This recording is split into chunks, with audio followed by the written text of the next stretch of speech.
Hi, good afternoon. I'm going to take this off while I speak. Thank you for coming. As always, we have unfortunate news to deliver, and I'm sorry to have kept you a few minutes here. I want to draw your attention to the night of September 18th, 2022.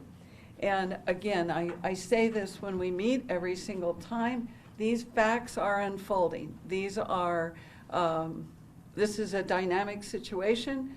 We are continuing to investigate. Things might not be a day or two from now as I'm presenting them today, but be aware that we're trying to be as transparent and as available as possible on this. So, and I've said it before, but we have 3 investigations that go on simultaneously. Okay, it's an administrative, internal affairs, it's a criminal investigation, and the officer-involved shooting task force.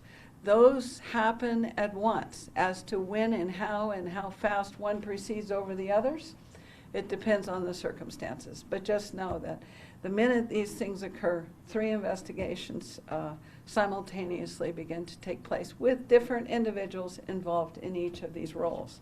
So, again, drawing your attention to the night of September 18th at 7:42 p.m. Dispatch gets the first phone call. Now, the individuals at this residence, 6530 Vista del Oro, are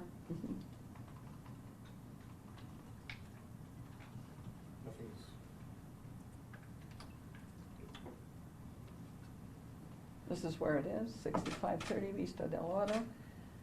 This is the residence of Robert and Kimberly Yacone. Okay, and we'll just display both their photos here. So the first call comes in from a young adult male who is identified as Nicholas.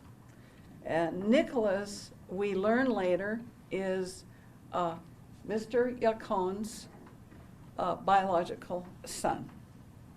Okay, he calls to dispatch to say that his mother has been injured, severely injured, and that there is a 12-gauge shotgun in the home. Okay, he remains on the line with us for 7 minutes, on the line with dispatch for 7 minutes. In that time span, before our first units arrive, the son of Robert and Kimberly, who we identify as Trent, goes to a neighbor's house, and he is crying to the neighbor at 7:54 that his mother has been shot, and he is crying for assistance. So we have Nicholas, who is calling MRVDA, and we have Trent, who is actually going to a neighbor's house. At 7:58, the first unit, our first unit, arrives, and he is immediately aware that Robert is home, that Robert is in the residence. We do not know at that moment where the female is. However, based on the calls, the call to MRVDA and the neighbor calling us as well, we know that Kimberly, or the woman we believe was Kimberly, was seriously injured. So at that point, officers make entry, forced entry through the front door in order to try to assess who's injured, who's not injured, what is needed at that moment. As those units are arriving, we have other units arriving to secure the premises or to secure the area, and we have people on the back side of the house where there's a balcony. So they are aware that, confirming what the arriving units know, that there is a male on the back balcony, and they can see him at that location. So at 8:17, now units are inside. Some of our units are inside. We have additional units responding. And it's apparent then that they have to check because they cannot find the female. They cannot find who we believe was Kimberly. So At 8:17, our units enter the master bedroom to check on her welfare. And they find her severely injured. She is deceased. She has what appears to be, on a cursory examination, an injury to her front, her face, and some injury to her back. So she is not someone we can provide assistance to at that moment beyond confirming that. He is on the balcony. Robert Yacone is on the balcony, which is attached to the master bedroom. So they're in the master bedroom, checking her welfare, and they begin a conversation immediately with him. He remains on the balcony. And at 8:20, they actually have a dialogue that begins with him. There is a dialogue that continues. He is willing to speak to the deputies. They have not retreated from the master bedroom. They have not given up any ground. So they're in the master bedroom while he remains on the balcony area or in that general vicinity. At 8:40, let me back up. In this time period, he speaks to having a handgun. He specifically notes a type of handgun, which I'm not going to say at this moment, but he says he is armed. And at 8:46 p.m., our negotiator who is on scene, one of the deputies is a crisis negotiator, he tells Robert Yacone to put the gun down. Within 8 seconds, shots are fired. And Mr. Yacone is immediately given first aid by our officers on scene.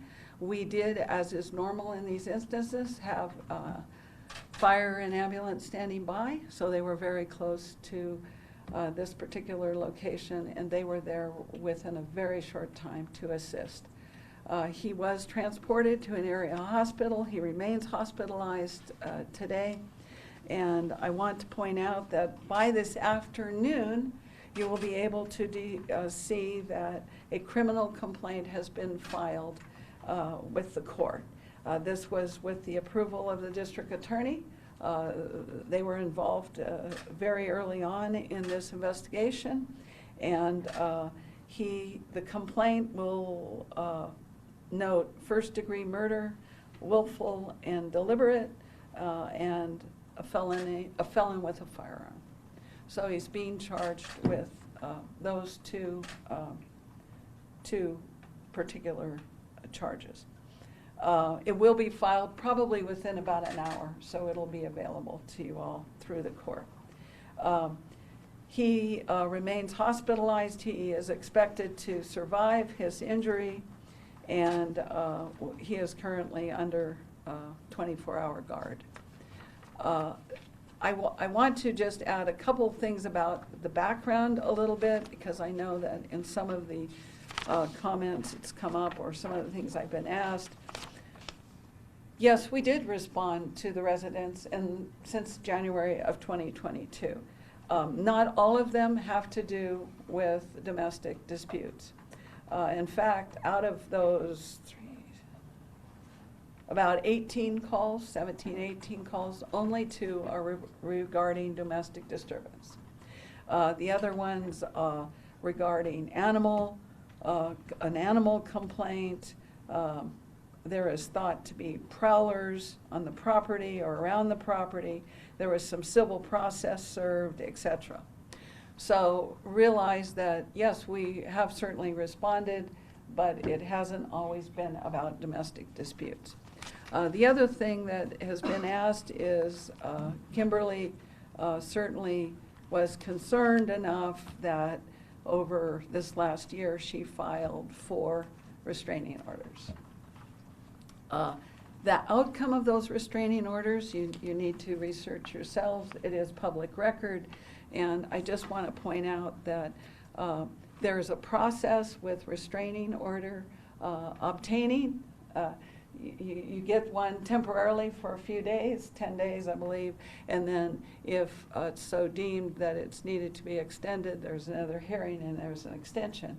That's granted maybe up to as long as 2 years by a court commissioner.